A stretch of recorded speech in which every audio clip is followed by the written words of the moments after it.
Pisces, hello there, my beautiful friends. We're going to do your general tarot reading for mid-August 2026. Thank you so much for joining me today. You know I appreciate each and every single one of you. So let's get right down to business as always and start you off with an oracle card here, just so we could dip our toes in the energy and see what's happening for the lovely Pisces collective. I hope you're all doing fabulous and fantastic, my friends. Let's get it going here. My guide, spirit team, talk to me. What do you got for us? What do you have for Pisces, gang? In mid-August 2026, what energies, messages, insights can we take a little peek at? And yeah, we're just going to take a real quick look at this first card, then we'll get into the full reading itself. At the very end, I'll pull you a bonus card from the Shadowland Tarot, just to see what might be in the shadows or what shadow work you could lean into, which is always interesting. But let's get it going here. Let's rock and see what we got for Pisces, gang. In mid-August, what's the vibe? What's the energy? We're going to have some fun today, my friends. It's always a pleasure. Cool. So we're starting off with one of the better cards in this oracle deck. We have this beautiful lady here that actually fits the Empress archetype, which is one of the better cards in the whole entire tarot deck. And you just see her surrounded by nature, so much fertility and blessings and abundance, which is really nice. Now, before we fully dive into that, if you're new here, I'll be speaking about the August subscriber surprise towards the end, so you might want to check that out. And also, if you could kindly illuminate that like button by tapping it right on its third eye, I'd greatly appreciate it. But enough of the promo, back into the reading. Let's talk more in depth about this card. So as we can see, with the lovely lady, she is sitting in nature amongst the flora and fauna, has a little birdie and the nest of eggs and the horse in the background. She has the tree of life tattooed on her back. So it does fit that Empress archetype to me. Now, again, when I see the Empress, I think of goddess energy. I think of mother figures, motherhood. It's like a soft, nurturing, caring, abundant type of energy. So, like, of course, I'm going to lean into the positivity of this card when it first shows up. It's also Venus energy, so it's very pleasurable. So, for some Pisces, maybe Spirit wants you to enjoy yourself or do something you find pleasurable, whatever that might be. So, really great card. It's potential. It's abundance. It's more to come. That's what I really like about this card. Now, every energy does have a flip side, and this is no different. Like when we see the Empress energy, sure, could it be a little, I don't want to say like a wet blanket, but this energy can sometimes feel a little claustrophobic. So in this time, whether it's cabin fever, whether it's a situation you're dealing with, this energy can make you feel like you're a little claustrophobic or cornered. So watch out for that. But for the most part, it's affectionate, loving, caring, abundant, and tons of potential. So we're going to claim that, aren't we, right? We're going to put her down right there. She can keep chilling out with the animals. Let's get into tarot. And yeah, I always say that first card, it doesn't make or break the reading. It's just a little footnote. So let's get you 3 tarot cards in the upright. Then we'll get into that intuitive juiciness. Shuffle it up one time here for Pisces, gang. What do we got in mid-August? And while we get this deck shuffled up and ready to go, let's talk about last week's reading. Pretty good. I mean, the reading was titled The Serious Offer. There was a lot of fresh, new energy coming in. I think there was a lot of aces. Now, when I say offer, that could be job offers, it could be emotional offers. It's something presented to you where it's like, hey, Pisces, do you want this? If you want it, you just got to take it. So just keep your eyes open in the coming days and weeks. Like the universe and spirit might be presenting many things in front of you.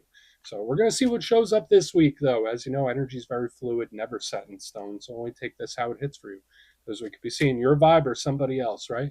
Let's get it going. 3 cards for Pisces, gang. What do we got in mid-August, please? Cool. Wow. I mean, we're off to a good start. These cards came out together. We got the King of Wands, our good friend right there. We like that King of Wands, especially in the first position. But you know what we like even better, Pisces? We like that Wheel of Fortune right in the center. That is beautiful. Okay, we're going to get one more. And even if you're a cross watcher, this could be a really good sign. All right, let's get one more card out, and then we'll start piecing it all together. What do we got for Pisces? Thank you. Okay, 4 cups. All right, that's Pisces energy. Speaking as a Pisces rising, which many of you already know, it's very creative, I could tell you that, but it is in its head. So I like what I'm seeing here for the most part. Let's go through. I'll give you some of the classical meanings and archetypes, then we'll get into that juicy, intuitive stuff. But at first glance, you know me, I always have to look at the elements. I feel like that lays a nice foundation, tells us how the energy is going to flow. And we do have a little bit of a difference in vibe, which is okay, right? It's not all one thing. Whenever there's too much of one element, it could get lopsided. We got fire on the front, water on the back. In the center, we have the Wheel of Fortune, which is just powerful major arcana energy. I don't connect it to the classical elements. I say it's more like Jupiter expansive energy. So it's good. A lot of intensity right here on the front end. But when it comes to fire, that's the realm of action. That's outside of ourselves, right? Like it's the actions you take, the actions you want to take, the actions other people take. It's good. It's zipping and zooming. It's high vibrational frequency. You could deal with health and wellness or energy levels. So hopefully, if you've been feeling a little zapped, that energy's on its way up. Hopefully, it's not the other way around, right? The fire is good for that. It's just super intense and it wants to move. It wants to make stuff happen. Very motivated. Aside from the whole health and wellness thing, the downside of fire can always be a little hard to contain, right? It's just like building a fire outside. You need something to contain it, or else it could go a little wild. Fire can have a volatility. There's an explosiveness to it where it could go in directions we don't see ahead of time. On the back end, we have water. Much more comfortable in a Pisces reading, right? That's your power element. That's your comfort zone. That's the internal world. It does deal more with matters of the heart. Now, when it comes to water, it's very soft and subtle. It does connect to intuition and energetic sensitivity that could be heightened as well when there's water in the spread. But aside from partnerships and connections, I think of things that we are emotionally invested in, things that we actually care about, not things that we say we care about, things that we actually care about. The downside to water is that sometimes it could be a little wishy-washy, right? Sometimes it's a little in, a little out, one foot there, the other foot there, back forth, back forth. So you want to watch out for ups and downs. But this feels like the comfort zone. This feels like stepping outside of the comfort zone. Let's go through and start building this out piece by piece. Position number one, we start with the bold, confident King of Wands. Now, for some of you, you might have some fire placements in your chart. Maybe you're connected to a fire sign, Aries, Leo, Sagittarius. But we like the King of Wands in early position because all that stuff I was saying about fire really comes into a nice perspective with him, because what do kings represent in the tarot deck? Control of their suit. And I already said fire is a little difficult to control. So when I see him, it's like, okay, I'm putting my energy here. I'm putting my energy there. It's like laser focused. Am I wasting my energy on this? Is that a waste of my time? King of Wands does not like to waste time, and it takes action. It makes moves. So I like it. It's very motivated and amped up in its best form. If this is a personality, so it's one that gets a lot of attention, right? It's very magnetic. It pulls things to it, which is another thing I've been seeing in the Pisces readings for a couple weeks. There's a certain magnetism. So if you're stepping into this, that's a good thing. It's also very entrepreneurial. Really like the King of Wands. But what might be the downside? Can you guess? King of Wands could be a hell of a live wire. This energy can be very unpredictable. It could be a little risky. It could, especially with the Wheel of Fortune right next to it. It's like, I'm going to take a risk. I'm going to gamble it up, right? Like this energy will gamble and make calculated risks. And it can be a little bit wild, but I'm not saying that's definitely what it's going to be, but it's something to pay attention to, right? Hopefully, yeah, no, we're not even going to go that route just yet. Now, moving to the middle, we have the Wheel of Fortune. Love it. First and foremost, this is my four-leaf clover in the tarot deck. As mentioned, it's Jupiter energy to me, so I think of this as like a luck charm. It's expansive. It makes everything bigger and more grandiose, right? It gives us a lot of growth. So this is a really, really good card to me. There are downsides to it as well, but when I see it, it's always a good sign. It is. And it does also represent change and cycles, especially since it's a cyclical card. So that's something to keep in mind. It is also karmic. But to me, it's like, oh, all right, luck might be on your side here. Or you might catch a twist. You might catch a lucky break of some sort where it just feels fantastic. Now, what might be the downside of such a beautiful card? It is really fast. It is like very fast, very rapid, right? So whether it is an action, whether it is a change, it's fiery in nature. So it expands quickly. It makes move. So like with the King of Wands next to this, it's an energy that is willing to take a calculated risk or can get a little wild. So we just need to keep an eye on this, right? And it can shift and change very, very rapidly. And hopefully it's for the best. Now, moving to the back end, though, the energy calms down quite a bit.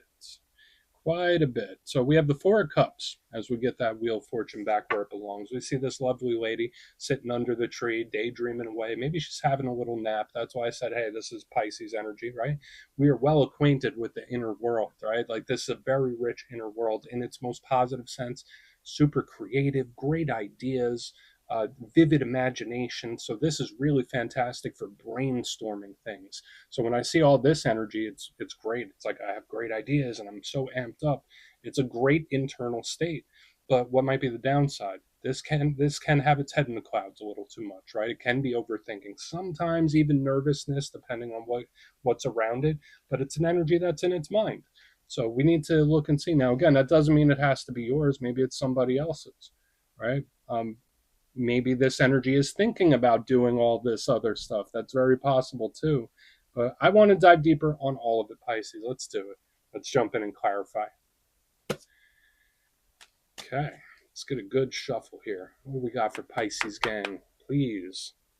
And yes, this is where I go intuitive with the message, which means I just tell you how it feels to me. So feel free to do further research or rely on your base knowledge of tarot, because as you know, every single reading is about the reader's interpretation, and I'm just giving you mine. Let's go in on Mr. King of Wands. And yeah, if you're a reader yourself, please feel free to play along. That's why the box is here. If you're feeling any messages you want to give to Pisces, you can drop it in the comments. I don't mind at all. Okay, why is the King of Wands here? Why is Mr. King of Wands in the mix? Okay. Okay. Yeah, it does feel a little bit like a live wire, but I don't dislike it completely just yet. So we have the Knight of Cups in reverse underneath this King of Wands. This energy does feel a little bit impulsive.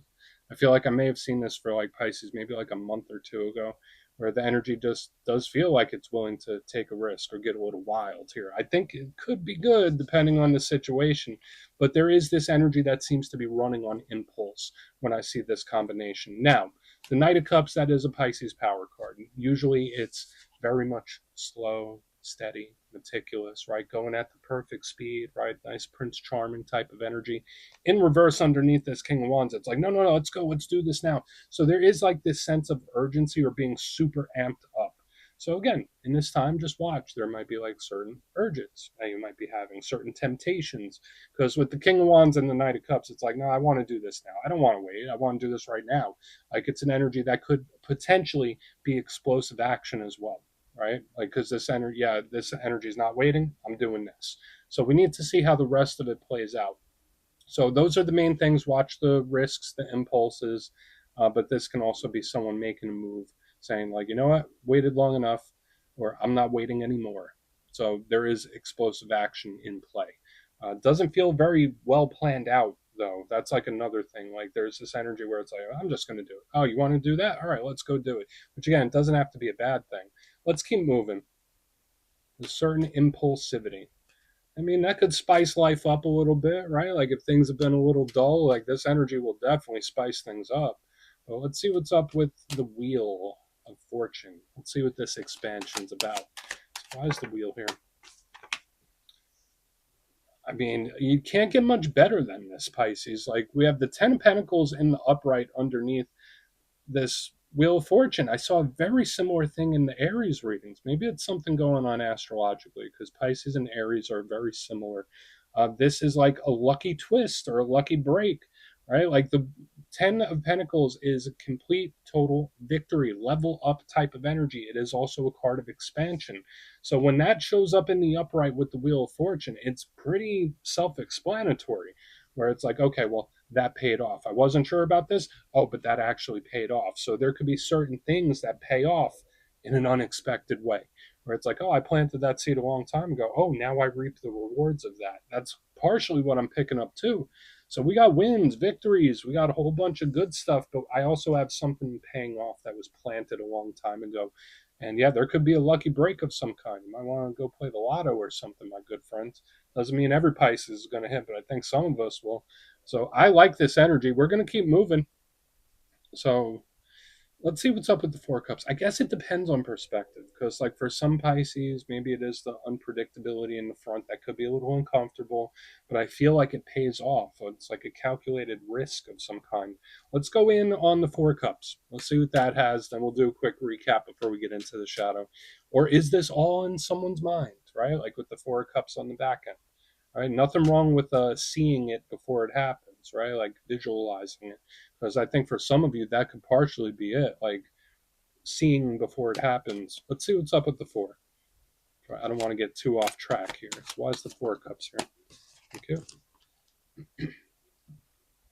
Don't limit yourself. Okay, so we have the devil in the upright underneath the Four of Cups. I'm a big believer that all battles are fought in the mind first. That's something I've learned over my years. Everything. Doesn't matter what it is, whether it's personal relationships, work, health, you name it. It all starts here. Everything around us began with a thought. Everything. So when I see the Four of Cups with the devil, I have all this energetic potential, all this energetic possibility right there for the taking. And the Four of Cups with the devil is like, yeah, but I can't do that. Maybe not. Like it's an energy that's limiting itself. So I think that's super important. It could be advice. I'm not saying to you, this could be somebody else as well, where it's like, yeah, no, they just limit themselves. They think they can't do it, so they don't. It's like one of those. So the devil, let's talk about it a little more. Capricorn energy. They get that due to the goat symbolism. It is a very earthy, planted, immovable type of energy. So notice the different energy we have here. All this fire and taking a risk and making stuff happen and making moves, and then the good kind of earth. But then when we get to the mindset of someone, the devil, but I can't. I want to do all this stuff. It'll never happen for me. It's like one of those. So I think in this time, that internal self talk is so, so important. So important. And I'm a believer in that in my personal life. Like with everything and anything, I always try to assume the best. And when I see the Four of Cups with the devil in the upright, this is an energy that can either one, really beat itself up, or two, limits itself. And that is the kryptonite to any creator being, is limiting oneself.